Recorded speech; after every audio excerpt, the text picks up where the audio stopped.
Zach here. I know it's called football. Arsenal not at their best today, but taking this Man City team to the last day of the season for the title. What a long way we have come under Mikel Arteta, a man who has worked miracles into this young squad. I wouldn't want anybody else in charge of this football club, without a doubt. A completely irreplaceable manager. We'll hear a lot of comparisons today about how Palace won 4-0 and comfortably at that, but this fixture is always hard for Arsenal. It's competitive. It's a united team that, the history in this team, it's instilled in the fans, in the atmosphere at Old Trafford, especially since we haven't won there since 2006 in the Premier League, which is a remarkable feat. Yet another one that Mikel has surpassed. And that United team, when I saw it, that starting 11 has to be the worst team I have seen United put out in the last maybe 10 years, if not longer than that. However, their young players were up for it. Maino, Diallo, Amad Diallo stepping up massively for that United side with no Bruno Fernandes, keep in mind, and they were a threat the entire game, pushing us, pushing this team to make us extremely uncomfortable. I'm still uncomfortable at that victory. What to win 1-0 at Old Trafford under the pressure that we were under. It's a remarkable feat. The players, a lot of them maybe didn't step up as they normally would have. I think Raya looked very shaky today. Ben White was getting cooked the entire game by Garnacho, yet we still came away with the 1-0 win. That is progress. And that's yet another milestone, like I just said, under Mikel Arteta. No wins in the Premier League since 2006 at Old Trafford, and here we are in a title race against this disgustingly corrupt 115 charges Manchester City giant, a team that has won, it's 5 out of the last 6 leagues, and Arsenal, with the world on their shoulders, come away with the victory and the all crucial 3 points to keep us top of the table.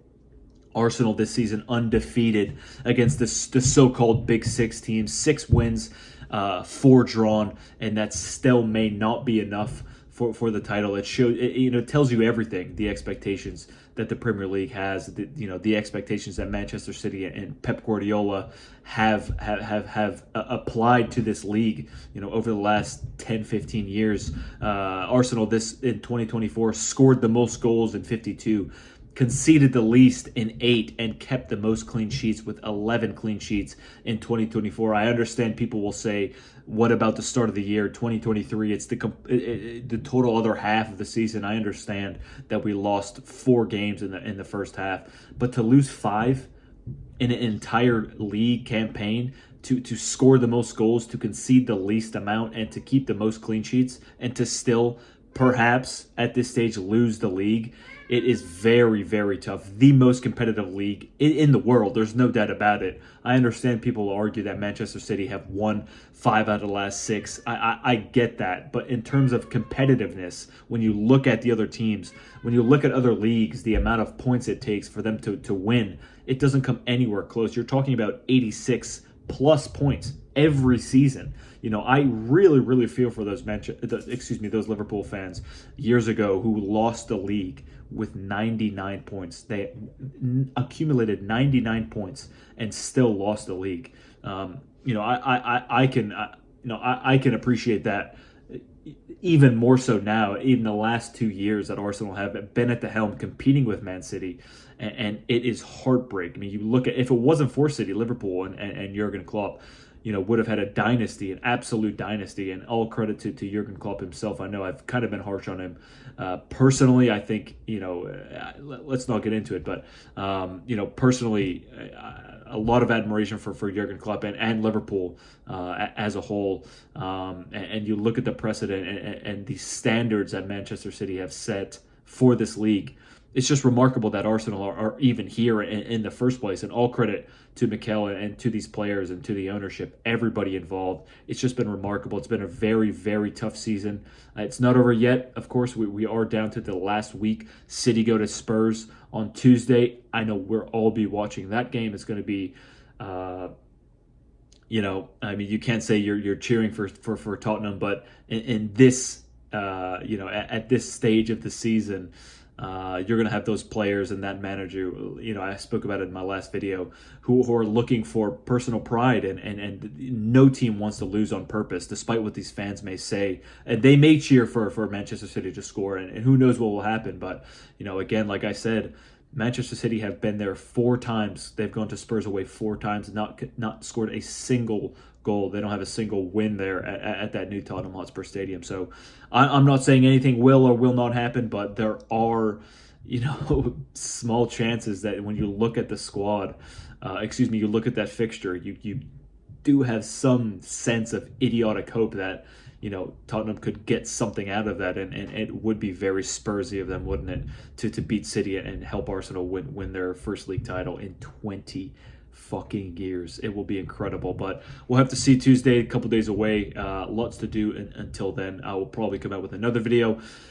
But as I said in the thumbnail, it's just not in our hands. We'll look back at the points dropped against Fulham, especially, I think, and West Ham, the horrible decision at Newcastle. But to say we haven't been good enough over the whole of this season, this young squad and this Arsenal team will win the league title eventually, as long as we have Mikel at the helm. I think we'll reap the benefits of that. I am positive that this team is going to keep getting better. We have a big summer ahead of us.